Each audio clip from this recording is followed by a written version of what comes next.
Welcome back to another Outdoor Philosophy. Hopefully we have the audio struggles fixed this time.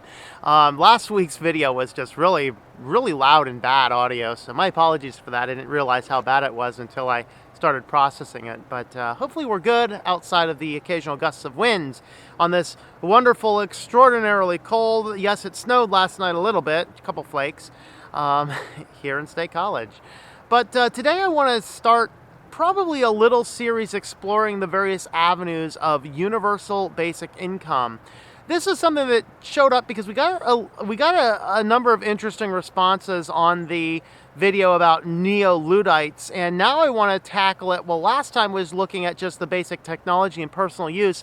Now I want to spend a little bit of time looking at the more societal ends. In other words, how do robotics and modern technology displace workers, which happens, and then we're talking about some job loss, and now some politicians are coming up and starting to talk about universal basic income, and so that is entering the sphere. Now, I read an article from a psychiatrist looking at how universal basic income possibly solves. He's not saying it does. He's saying, hey, this is an avenue of research we want to do, and I respect that in science, where he basically says that several factors lead to mental illness. Some of those factors might include poverty, social isolation, things like this. He lists 3 of them, but of course you can always remember in a list of things, you can always remember X minus 1 items, where X is the number of items on the list. He had 3 items on his list. I think I want to dive into that more next week.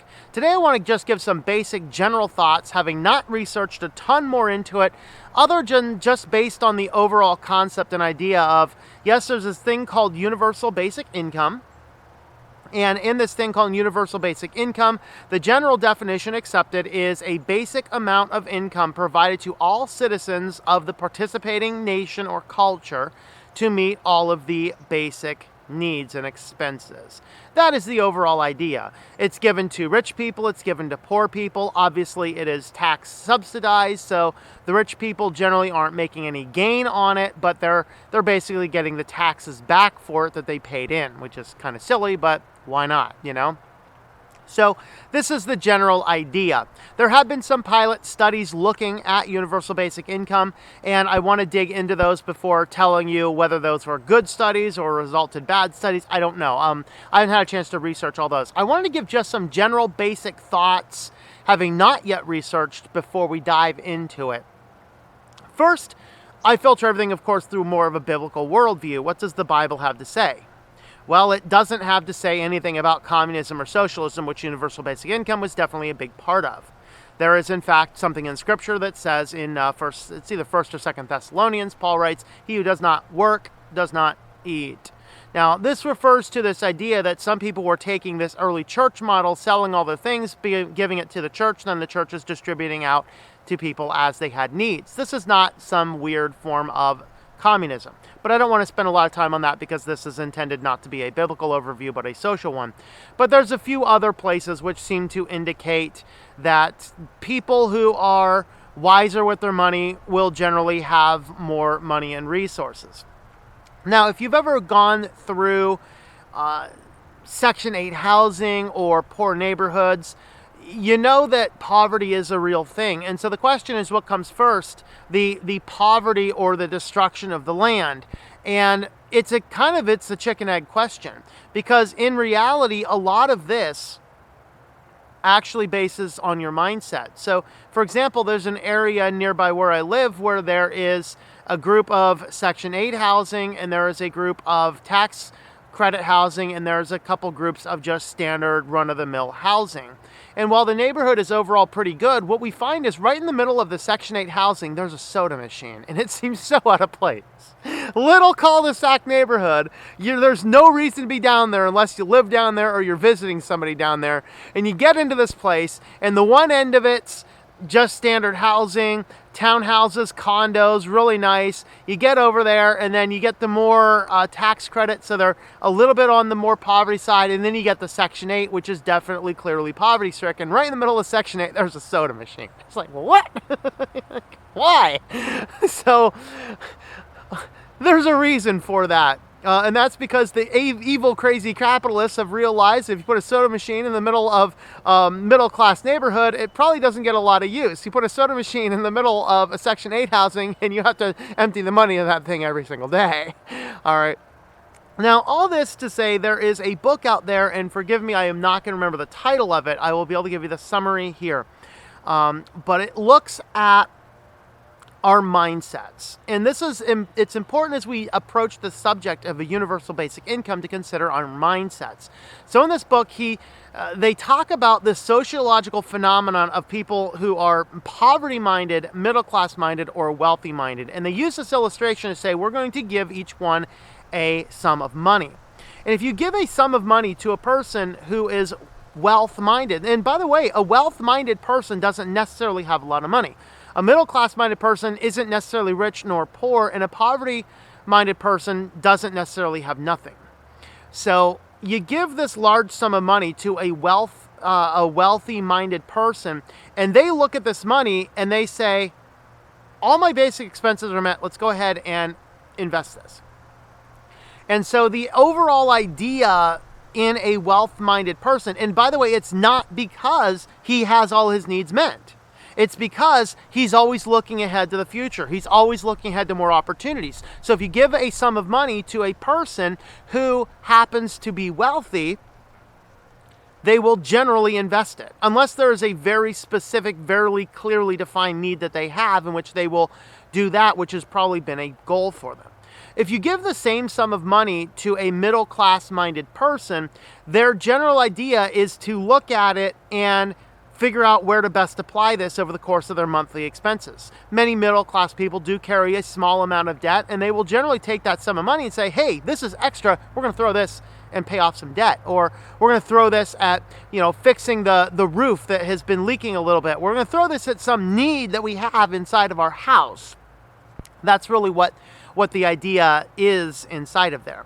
And so you get this general idea, this overarching idea that a wealthy-minded person generally invests, a middle-class-minded person generally goes through and understand, looks at basic needs that they haven't been able to cover their basic income, and they use it. The point is they're not wasting it. But if you give that same sum of money to a poverty-minded person, they go out, buy a lot of junk food, and throw a party for their neighborhood. And it's consistent. It's really interesting to see. And so they looked at the different tests and things. So, do you know which churches have a free meal program? Like I knew this family from the time I was doing some soup kitchens in town, and then there were a few other things. Well, there's this family that showed up to that. They showed up to a few other events. These people knew where every free meal was. They were moochers off of society. They didn't really care to grow. They didn't really care to utilize the resources to better themselves and their position. All they wanted to do is figure out who had the free meal and go and get free stuff. And so that's one of the factors in this test. Do you know where you can donate your extra belongings to? Most middle class and wealthy people know where that is. Actually, most middle class people do. Wealthy people don't, because they have servants to do that. And so you have all of these interplays, and there's all these tests. And if you know what book I'm talking about, please let me know in the comments down below. I would have to dig through stuff or call some people to figure out which one it is. But it was a fabulous book on the social ideas. Why do we bring this up? Because when you take a concept like a universal basic income, you as either a wealthy or and honestly, most of your politicians are going to be wealthier people. They say, oh, we know that it costs, $1,500 to live in this town. So we're going to distribute $1,500 to every person in this town, and therefore everyone has their basic needs met. Your poverty-minded people, the ones who need that the most, they take that big lump sum of money and they blow it. And then they're still going to want to be asking for welfare. They're still going to want to be asking for these. Now, these are overarching generalities. These are not absolutes. It's just as a generality. So the point is, when you have the concept of a universal basic income, you're generally not helping out. The people you are helping out is the people with a middle-class mindset. But people who have a poverty mindset, you are not going to help them with a universal basic income. The wealthy mindset, you're going to help them get wealthier. The middle class mindset, you are going to help that group of people. The poverty mindset, you're actually going to probably hurt them more. It's kind of like there was that other movie, and I can't remember, I don't know why I can't remember all my media references today from cultural media, but do you remember the movie where people had a time clock embedded in their arm? And when they lived there, you hit a certain age, and then you had this countdown timer. When your timer reached 0, you died.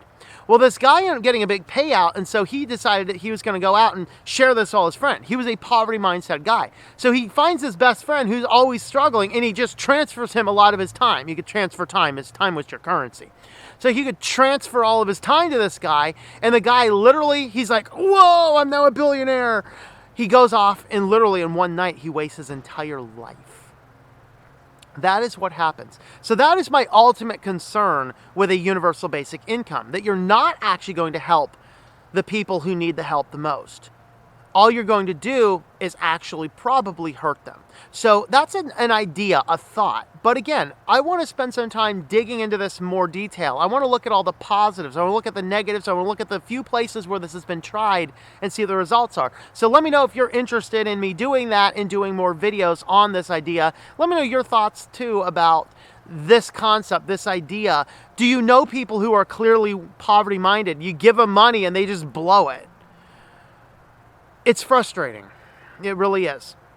And I'm not saying anything in here to be like, mean or rude or help those poor people help themselves. That's not the point.